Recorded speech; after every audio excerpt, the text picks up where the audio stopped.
ॐ सदाशिवसमारम्भां शङ्कराचार्यमध्यमाम् अस्मदाचार्यपर्यन्तां वन्दे गुरुपरम्पराम्। ओम। तो भागवत में हम लोग देख रहे हैं कि भगवान कपिल देव जी अपनी माता देवहूति को ज्ञान प्रदान कर रहे हैं। वेदों का ही ज्ञान है ये, आध्यात्म योग नाम से यहाँ पर बोला गया है। तो भगवान आगे बोलते हैं कि जो लोग मूर्ति पूजा केवल करते हैं और सबके हृदय में बैठे हुए उस प्रभु की उपेक्षा करते हैं, वो ना अभी सही समझ में नहीं है। और ये देखिए, ये जो बात है ना, जब एक व्यक्ति आध्यात्म में आता है तो किसी न किसी स्टेज में आकर उसको इस बात को लेकर बड़ी कन्फ्यूज़न होती है, एक चरण में आकर, कि क्या हमको पूजा छोड़ देनी चाहिए, क्या इस समय हम क्या करें।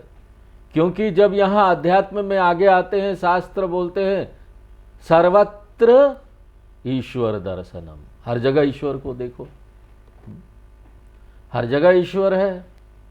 फिर एक मूर्ति में ईश्वर को देखना, कैसे पूजे कि नहीं पूजे, क्या हमारा वो स्टेज आ गया कि हमको छोड़ देना चाहिए, अब पूजा नहीं करनी चाहिए। तो ये बहुत बड़ा कंफ्यूजन है हमारे समाज में। क्योंकि शास्त्र एक जगह बोलते हैं भाई ब्रह्म यज्ञ करो, कर्मकांड करो, पूजा करो, रोज करना चाहिए, छोड़ना नहीं चाहिए। और फिर एक जगह जाकर बोल देते हैं यहां तो सब कण कण में है ईश्वर, सब में है ईश्वर। तो फिर क्या करें, अगर सब में ईश्वर देख रहे हैं तो उधर एक मूर्ति में ईश्वर देखना। तो ये धारणा जो है ना, ये कंफ्यूजन लगा हुआ होता है। और यहां पर कपिल देव भगवान ये पूरी धारणा को अच्छी तरीके से स्पष्ट कर दे रहे हैं कि सही समझ क्या है। तो हम लोग श्लोक पढ़ते हैं। इस श्लोक में भागवत में यहाँ पर ये बहुत बड़ा जो कन्फ्यूज़न, बहुत बड़ी गलत धारणा जो हमारे समाज में पड़ी हुई है, इसको लेकर कि हमारे शास्त्र कहीं कुछ बोलते कहीं कुछ बोल देते हैं, कहीं बोलते पूजा करो, मूर्ति पूजा करो, कहीं बोलते मत करो। तो इसका पूरा कन्फ्यूज़न यहाँ पर दूर किया गया है। तो पहले हम लोग श्लोक पढ़ेंगे, उसके बाद फिर जाकर इसका अर्थ भी देखेंगे। तीसरे अध्याय के, तीसरे स्कंद के 29वें अध्याय का 22 नंबर श्लोक। यो माम सर्वेषु भूतेषु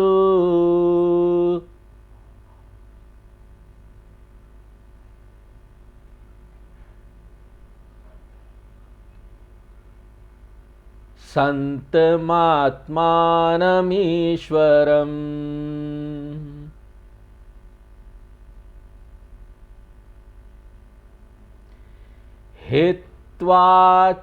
हित्वार्चां भजते मौढ्याद्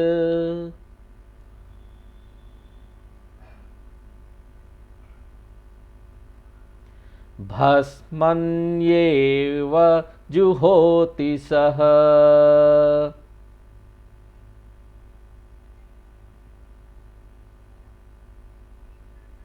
23 नंबर भी पढ़ेंगे। द्विषत पर काये माम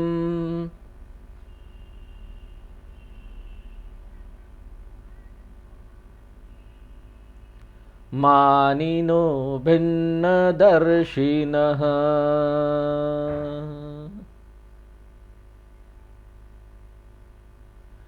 भूतेषु बद्धवैरस्य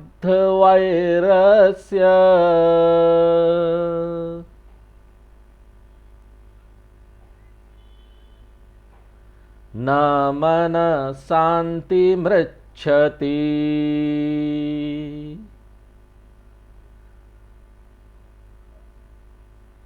24 नंबर। अहमुच्चावचैर्द्रव्यैः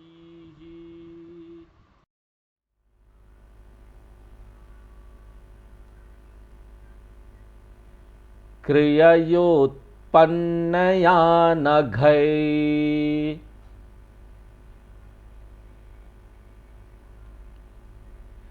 नैव तुष्येर्चितोर्चायाम्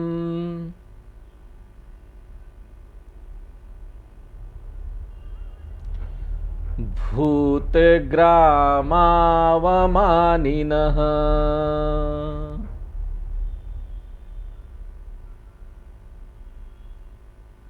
25 नंबर। अर्चा दावर्चये तावद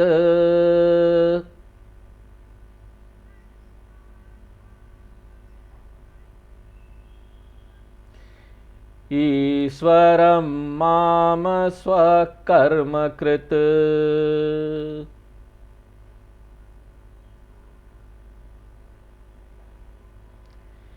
यावन्वेद स्वहृदि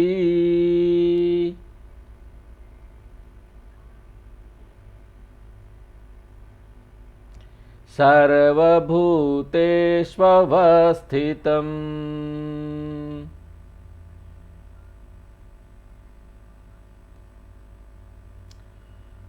हाँ, तो कपिल भगवान यहाँ उन लोगों की निंदा करते हैं जो मूर्ति पूजा में ही अटके रहते हैं।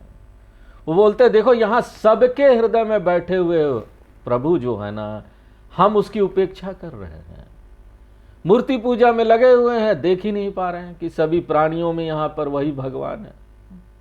तो यहाँ ध्यान रखिए कि यहाँ मूर्ति पूजा की निंदा नहीं है, ये तो मंद बुद्धि वालों की निंदा है जो एक मूर्ति में, पत्थर में, लकड़ी में तो भगवान को देखते हैं, उसकी पूजा भी करते हैं, लेकिन यहाँ इतने लोग दुखी लोग हैं, उनकी पूजा नहीं करते, उनकी सेवा नहीं करते। भगवान कहते हैं कि ये अर्चना नहीं है, ये तो बस एक दिखावा है और कुछ नहीं। बोलते सर्वभूत हृदय में स्थित मेरी उपेक्षा कर कर मूढ़तावश जो केवल मूर्ति पूजा कर रहा है, वो मानो ना अग्नि में आहुति न देकर भस्म में, विभूति में, राख में स्वाहा स्वाहा करता चला जा रहा है। जब वैदिक कर्मकांड होता है ना, तो घी की आहुति देते हैं कि नहीं?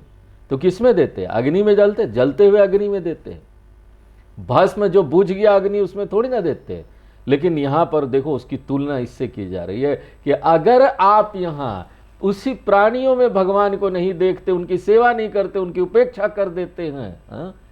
और मूर्ति पूजा में लगे हुए हैं, खूब पूजा करते हैं, लेकिन यहां सेवा में मन ही नहीं लगता, सेवा करते ही नहीं दूसरी लोगों, उनमें भगवान देखकर सेवा करते ही नहीं कि ये मेरा अपना है, क्योंकि इसके अंदर भी वही भगवान है।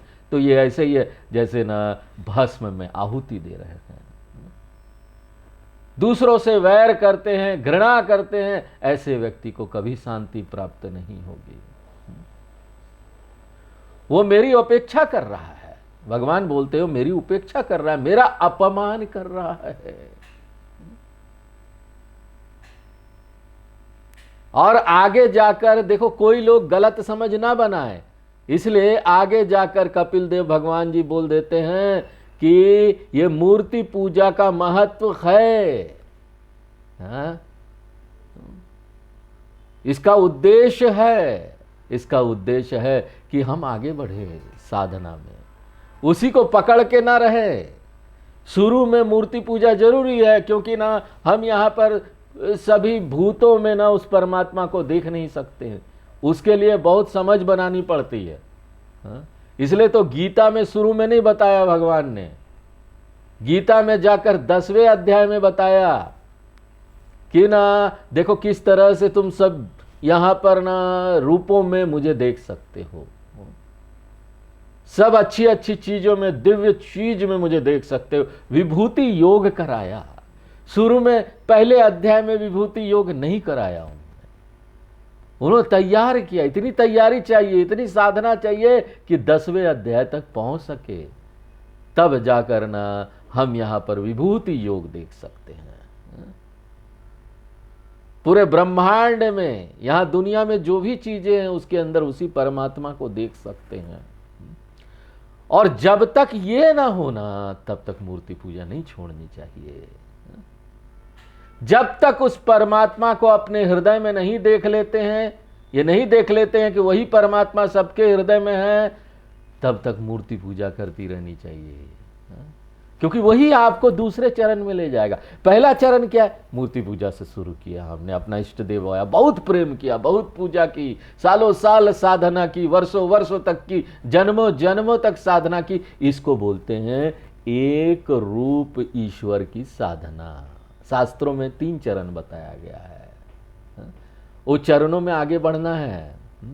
एक रूप ईश्वर की साधना, इष्ट देव की साधना करते हैं, फिर दूसरे चरण में आते हैं अनेक रूप ईश्वर की साधना। पेड़ पौधों में, प्राणियों में, आकाश में, ब्रह्मांड में, सब जगह, हर एक चीज में, खाने में, रस में उस ईश्वर को देखते हैं कि इसमें भी ना ये सब भगवान की विभूति है। अच्छी अच्छी दिव्य सुंदर चीजों में देखते हैं। इसको बोलते हैं अनेक रूप ईश्वर की भक्ति। एक रूप से अनेक रूप में आना, ये बहुत बड़ी साधना है। और उसके बाद फाइनली कहां पहुंचना है? अनेक रूप से हमको अरूप में पहुंचना है।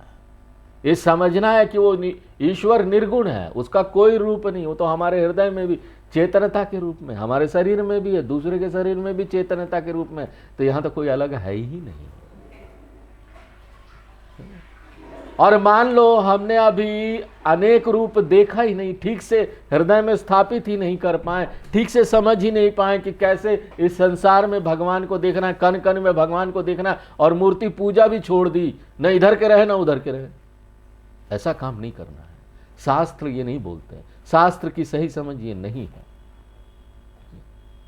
जिस दिन आप कण कण में अच्छे प्रकार से ईश्वर को देख पाएंगे, पेड़ पौधों में देख पाएंगे, हर एक जानवर में देख पाएंगे, अपने परिवार के सदस्यों में देख पाएंगे, और अपने शत्रु में भी देख पाएंगे। शत्रु कोई अलग नहीं है। नहीं स्वामी जी, वो बहुत गंदा आदमी मेरा पड़ोसी है ना, हम उसको प्यार नहीं कर सकते भगवान समझ के। नहीं, आपको उसको भी प्यार करना है भगवान समझ के, उसमें भी वही प्रेम देखना है, उसमें भी वही ईश्वर देखना है।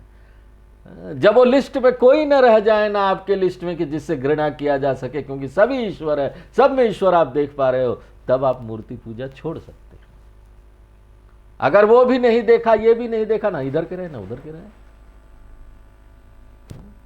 और फिर वो अरूप भक्ति में आ जाना है कि हमारे अंदर ही तो वो ईश्वर बैठा हुआ है।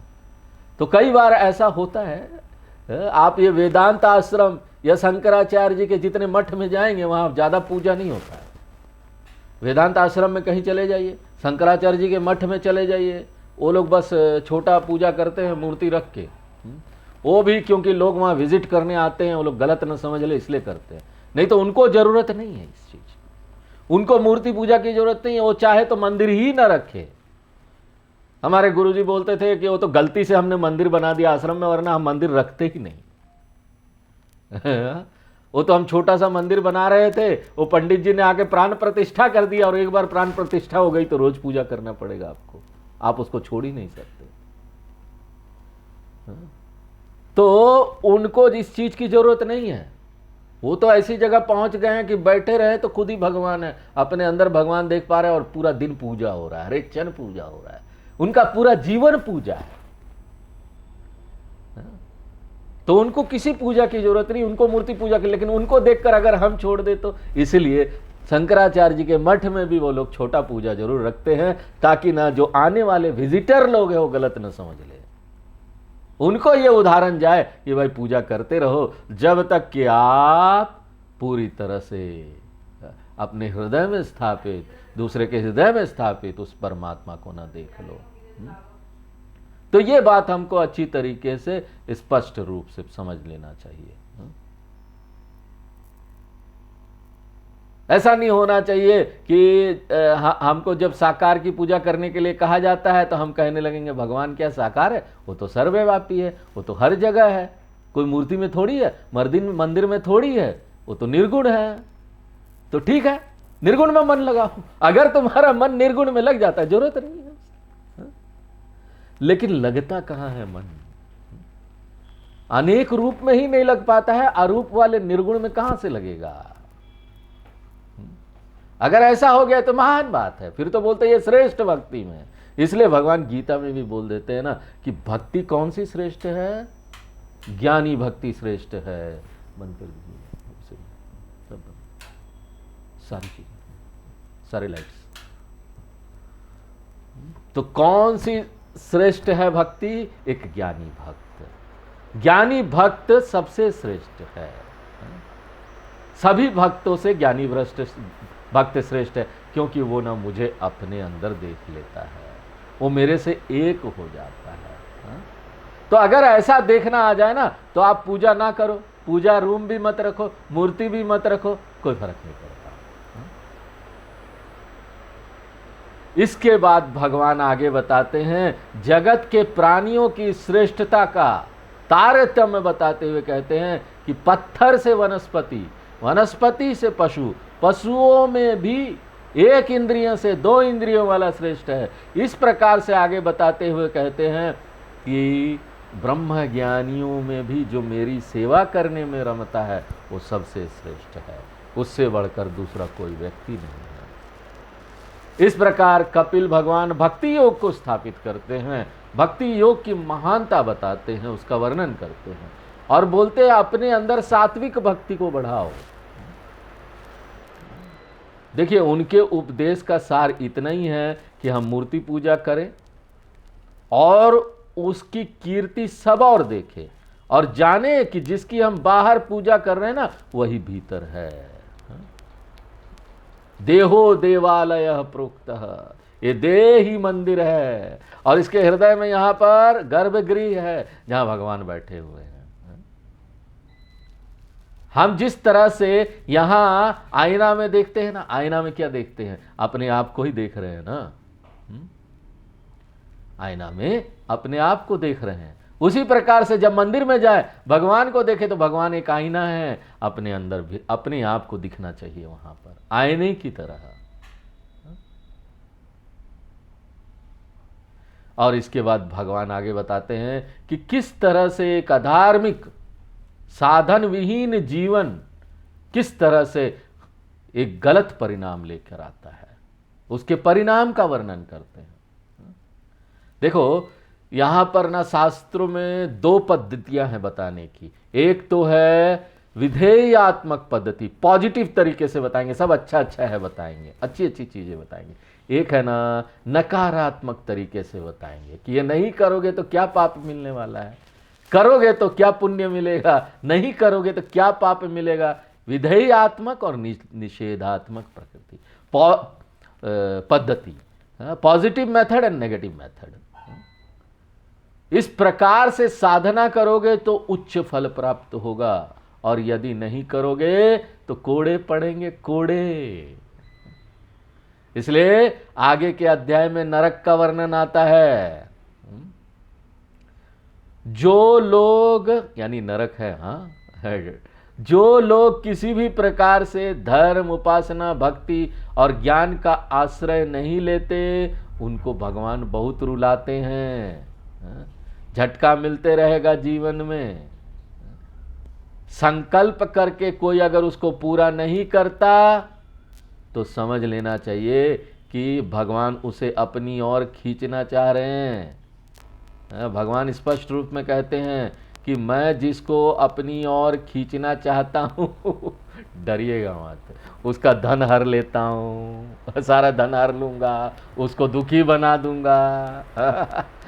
बोलेंगे भाई बाप रे, दुखी बन जाएगा, हमारा धन ही चला जाएगा।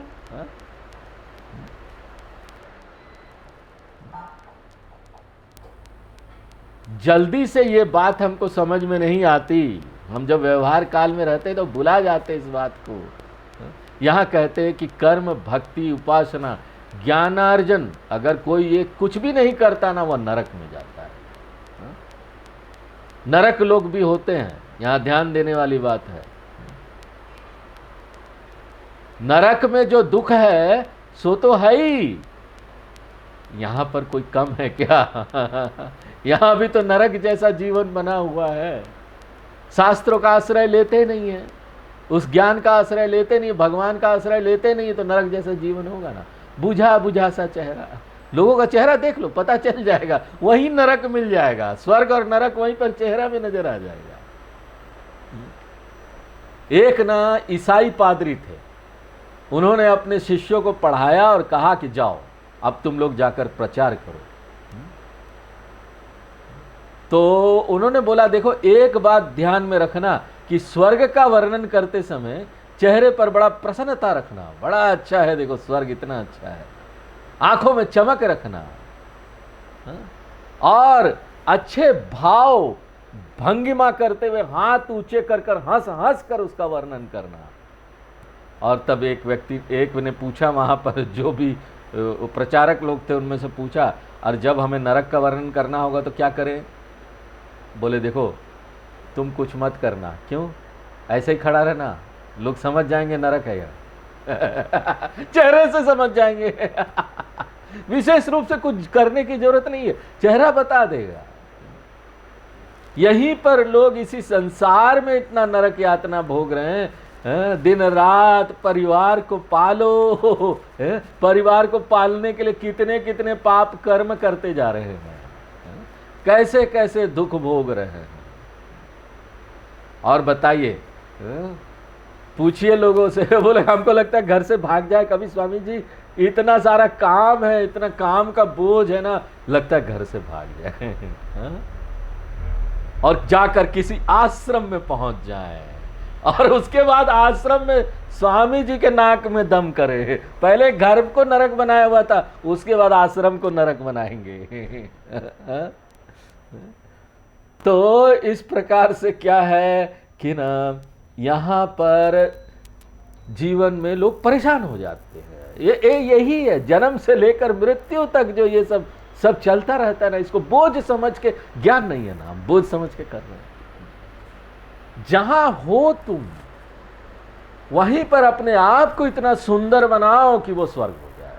अगर हम महत्वपूर्ण ये इंसान है, इसके अंदर जो चेतनता है, बाहर की चीजें नहीं, हम सोचते हैं अच्छी चीजें लाकर, अच्छा घर बनाकर उसको स्वर्ग बना देंगे।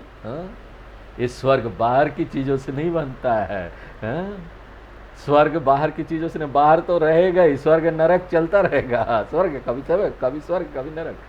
भीतर जब हम बदलते हैं ना, अपने आप को इतना सुंदर बनाते साधना करके कि ना अगल बगल टूटी फूटी चीजें भी रहे ना, और खाने के लिए सिर्फ दाल भात रहे, रोटी सब्जी रहे, तब भी वो स्वर्ग होगा।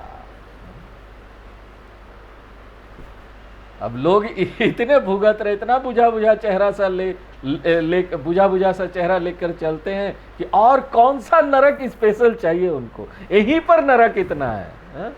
तो और कौन सा नरक बता देते स्वामी जी, आप एक और नरक बता दे रहे हो, यहाँ क्या कम है क्या? दिन रात तो अशांति बनी हुई है, कभी बच्चे को लेकर अशांति है, कभी भाई को लेकर अशांति है। तो भाई भाई में झगड़ा हो रहा है प्रॉपर्टी को लेकर, बच्चों में झगड़ा हो रहा है, बच्चा पढ़ाई नहीं कर रहा है, अच्छा मार्क्स अच्छा नहीं लाया, रात रात को नींद नहीं आ रही है, नींद की गोलियां लेकर सो रहा स्वामी जी, और कौन सा नरक चाहिए? एक और नरक बता दिया, मैं डर गया हूं।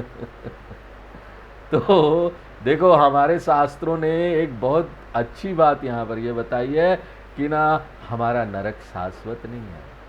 दूसरे और धर्म में आप जाएंगे ना, वो लोग बोलते नरक इज परमानेंट। एक बार आपने गलत काम कर दिया, आप परमानेंटली नरक में चले जाओगे। कभी छूट नहीं सकते। लेकिन देखो हमारे शास्त्र कितने अच्छे हैं, वो बोलते हैं नहीं, आपको चांस मिलेगा, you will get a chance. अगर आप गलत काम, कुछ पाप हो भी गया, और कुछ लोग ऐसे नरक में चले भी जाते हैं, कुछ लोग क्या, ज्यादातर भीड़ वहीं पर है नरक में, कुछ लोग नहीं, बहुत लोग, भीड़ वहीं पर है। चले भी जाते हैं ना तो उनको फिर से ना, नरक परमानेंट नहीं है, वो अपने पाप का फल भोगेंगे और उसके बाद फिर से उनको मौका मिलेगा अच्छा काम करने के लिए। जब बर्तन बहुत गंदा हो जाता है या कपड़ा बहुत गंदा हो जाता है तो क्या करते हैं, उसको खौलते हुए पानी में डाल देते हैं। उसी प्रकार वहां पर डरिए मत, नरक में खौलते हुए पानी में डाला जाएगा ऐसा बोलते हैं, पाप करोगे तो। जैसे कपड़े को डालते हैं ना, गंदा हो जाता है, रगड़ रगड़ कर साफ करते हैं और साफ करके फिर उसे बाहर निकालते हैं। इसी प्रकार नरक में भी सबको साफ करने के लिए ही डाला जाता है। एक जादूगर जादू दिखा रहा था, हमने इंटरनेट पर देखा था वो वीडियो, जादूगर जादू दिखा रहा था।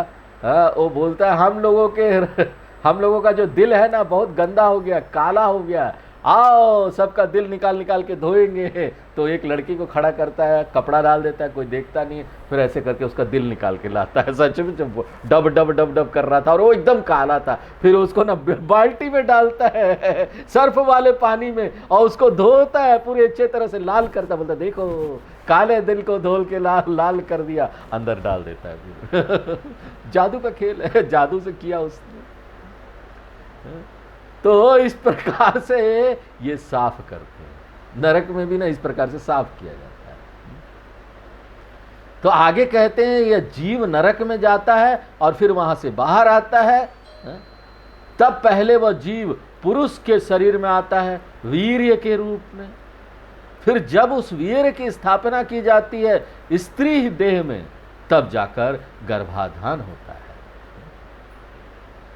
और जब तक ये नहीं होता, नरक में रहो या भूत बनकर घूमते रहो चारों तरफ, भूत बोलते भटक रहा है, अभी तक शरीर नहीं मिला, बीच में भटकना पड़ता है जब तक शरीर नहीं मिलता है। तो उस गर्भ का भी यहां पर ना पूरा पूरा वर्णन किया गया है। गर्भाधान में क्या होता है, पहले दिन क्या होता है, तीसरे दिन क्या होता है, एक मास में क्या होता है, पिंड कब बनता है, इंद्रियां कब प्रकट होती है इत्यादि। हम तो संक्षेप में देख रहे हैं ना, आप डिटेल में भागवत पढ़ेंगे वहां पर सब कुछ है, हम आपको बता देंगे थोड़ा थोड़ा संक्षेप में। यहां इन सब बातों का वर्णन किया गया, पहले दिन क्या होता है, दूसरे दिन क्या होता है गर्भ में। और यहां पर ना गर्भावस्था का जो वर्णन किया गया है उसे देखकर ना डॉक्टर लोग भी आश्चर्यचकित रह जाते हैं। जो चिकित्सा शास्त्र में है ना, जो मेडिकल साइंस में है, वो लोग भी ना आश्चर्य हो जाते हैं कि भागवत में इतना सब चीज का, इतने साइंस का विस्तृत वर्णन है, कोई भी मैजिक नहीं है, सब साइंस है इसके अंदर, हर चीज बड़े साइंटिफिकली और लॉजिकली सब चीज का वर्णन किया गया है। और फिर कहते हैं कि वो जीव गर्भावस्था में ऋषि के समान होता है, उसको ज्ञान होता है। जब गर्भ के अंदर रहता है ना जीव, उसको ज्ञान होता है कि कितने कितने जन्म में उसने कितने कितने यातनाएं भोगी है। एक ना यहाँ पर एक उपनिषद भी है हमारा, आप भागवत छोड़ दो, गर्भ का वर्णन करते, गर्भोपनिषद, एक उपनिषद, उसमें बताते हैं कि जब जीव मां के गर्भ में आता है ना, वो बहुत पछताता है, वो रोता है, उसको भगवान का याद रहता है, उसको वो पिछले कई जन्मों का अपना सब कुछ याद रहता है। और गर्भ के अंदर ना वो वचन लेता, भगवान से बोलता है मैं तो इतने इतने गर्भों से गुजरा हूँ, यातना सह रहा हूँ 9 महीना माँ के गर्भ में, न खाने को ठीक से न पीने को ठीक से, जो माँ खा रही है वही देखो, वही मलमूत्र वाले जगह पर लेटे हुए हैं और जो आता है वही खाते हैं। तो इस प्रकार से वो बड़ा दुख भोगता है, अंधेरे कुएं जैसा जगह पर रहता है, और वो भगवान से प्रार्थना तक करता है, भगवान मुझे अंधकूप से निकाल दीजिए, यहां से आप निकाल दीजिए भगवान, यहां से निकलने के बाद मैं आपको भूलूंगा नहीं, आपका भजन करूंगा, माया के चक्कर में नहीं आऊंगा भगवान, मुझे यहां से जल्दी छुड़ा दीजिए। तो वो इस प्रकार से ऋषि होता है, ऋषियों जैसी बात करता है। तो यहां ऋषि कहा है उसे, क्यों? उसको उस समय याद रहता है, भगवान का ज्ञान रहता है, ज्ञानी रहता है। लेकिन जब उसी बच्चे का जन्म होता है, तब यदि वह जल्दी से रोता नहीं है तो नर्स उसे चाटा लगाती है, रोले रोले, जोर जोर से रोने लगता है। हाँ हाँ। और बस वो चाटा से जो रोना शुरू होता है तो जीवन भर चाटा खाते रहता है, रोते ही रहता है, रोते ही रहता है। हाँ? अब उसकी ऐसी स्थिति हो जाती है कि कीड़ा आ जाए चाहे चींटी आ जाए उसे पता ही नहीं चलता, बस वो रोता रहता है, रोता रहता है। जब वो रोता है तब उसकी माँ को भी समझ में नहीं आता क्यों रो रहा है, चिल्लाता है, दुख भोगता है। तो यहां पर ना उन सभी दुखों का वर्णन किया गया है। आगे कहते हैं कि वह जीव यहां पर अनेक प्रकार की आसक्तियां बढ़ा लेता है, धीरे धीरे सबसे आसक्त होने लगता है।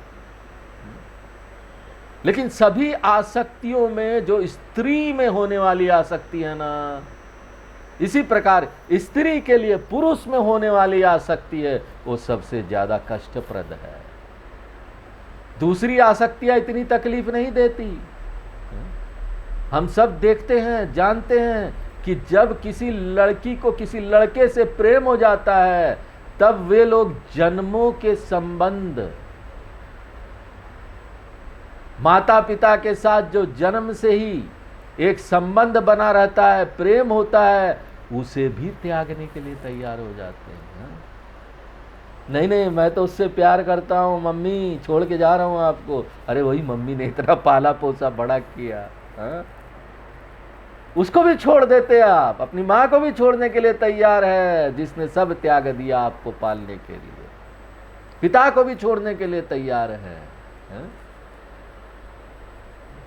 तो देखो, जो स्त्री का संग या पुरुष का संग स्त्री के साथ होता है, ये जो संग है, इसके जैसा दुखदाई संग इस संसार में दूसरा नहीं है।